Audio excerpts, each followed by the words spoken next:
Morning, friends and family. John Miller, your Lake Stevens Realtor, coming at you on a Monday, August 24th. We're about a week out from school starting and all our kids remote learning. Summer's still nice and warm and sunny. Everyone's trying to get their yard work done here before we enter the fall. Hope everyone's enjoying the last tales of our summer here. Today's question comes from Marysville, Washington, and it's from a seller. And the question is, what do I have to disclose to potential buyers? And that's a really good, it's actually a fairly large question. I'm going to just go over it briefly here.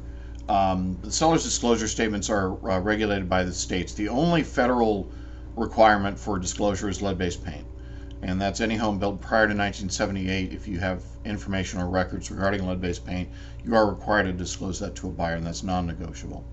Everything else is state by state, and I was reviewing a purchase agreement from California and looking at their disclosure statement, and it's very similar. They do have things that they're required to disclose in California that were not here in Washington, and vice versa. Things were required in Washington but not in California.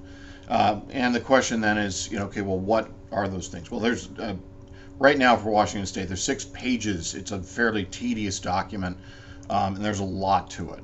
I obviously don't have, for time restrictions, I can't go over all 6 pages of everything that's there. Your agent can tell you about the requirements. The question then becomes, if there are questions, on how to answer those questions. The big question is the materiality. You're required to disclose all material defects. And the question then becomes, what is a material defect? And fortunately, that is a legal question. And I know that kind of sounds funny, but we're not trying to punt on you, but it is that's a question that only an attorney can really answer when it comes in the courts, when it comes right down to it. Again, your agent can talk to you about the requirements, but as for what is material, that is, we don't have that answer for you. So the bottom line, when in doubt, disclose. And again, your agent can talk to you about the requirements, answer general questions, but that disclosure, for example, I can't fill out a disclosure statement on the behalf of a client. I'm restricted from doing that. That's one form you have to fill out on your own. At any rate, it's obviously all the information, anything you're disclosing is things you are currently aware of during the course of your ownership.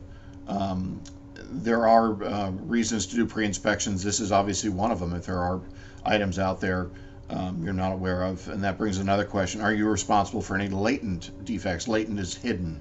Are you responsible for any hidden? No, you're not. If you don't know, you don't know, and that's how it is. Somebody comes back, well, you should have known. Well, if you didn't, you didn't. That's how it goes. Obviously, this is the disclosure between a buyer and seller can create a lot of conflict. We do see lawsuits that come out of these, and usually the results aren't very happy for either party. So, best bet is always to disclose. If there's a question, really, if you're on the edge, disclose. Any further questions about that, contact me directly. I'd be very happy to discuss that with you further. And as one more thing, the disclosure statement seems to change on a fairly regular basis. What's being required to disclose and how those are interpreted, how those questions are interpreted, changes on a fairly regular basis. It's one of the reasons why you want to have an agent with you when you're buying and selling a home, so they can go over that with you. Interest rates this week, 2.99 on a 30-year fixed, fantastic rates. Market's still moving very quickly. We know the market's being pushed off into the fall months. We expect very busy, brisk sales here probably for the next 60 to 90 days. Any questions, obviously, let me know.